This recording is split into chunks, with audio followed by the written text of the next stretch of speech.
and welcome. You are watching BBC News, the world's newsroom, and today's topic of discussion is going to be the Myanmar coup. So to start on with, where is Myanmar?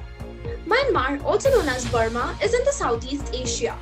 It neighbors Thailand, Laos, Bangladesh, China and India. It has a population of about 54 million, most of whom are the Burmese speakers, although other languages are also spoken. The biggest city is Yangon or Rangoon, but the capital is Naypyidaw. The main religion of the country is considered to be Buddhism, but there are many other ethnic groups in the country too. The country gained independence from Britain in 1948. It was ruled by the armed forces from 1962 until 2011, when a new government began ushering in a return to the civilian rule. So why is Myanmar also known as Burma? The ruling military changed the country's name from Burma to Myanmar in 1989. The two words mean exactly the same thing, but Myanmar is the more formal version. Some countries, including the UK, initially refused to use the name as a way of denying the regime's legitimacy, but use of Myanmar has become increasingly common. So, what has happened now and why? The military is now back in charge and has declared a year-long state of emergency. It seized control on 1st February following a general election which Ms. Suu Kyi's NLD party won by a landslide. The armed forces had backed the opposition who were demanding a rerun of the vote, claiming widespread fraud. The Election Commission said that there was no evidence to support these claims. The coup took place as a new session of parliament was set to open. Ms. Suu Kyi has been held at an unknown location since the coup. She is facing various charges including violating the country's Official Secrets Act, possessing illegal walkie-talkies, and publishing information that may cause fear or alarm. NLD MPs who managed to escape arrest formed a new group in hiding. The leader has urged protesters to defend themselves against the crackdown. So, who is in charge now? Military Commander-in-Chief Min Aung Hlaing has taken the power.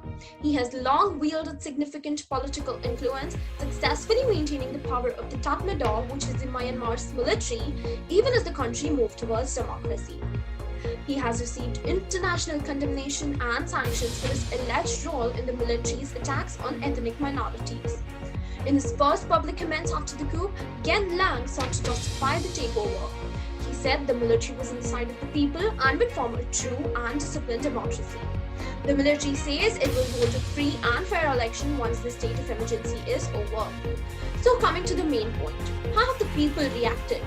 The protests over the coup have been the largest since the so-called Saffron Revolution in 2007, when thousands of monks rose up against the military regime. Protesters include teachers, lawyers, students, bank officers, and government workers. The military has imposed restrictions including curfews and limits to gatherings. Security forces have used water cannon, rubber bullets, and live ammunition to try to disperse the protesters.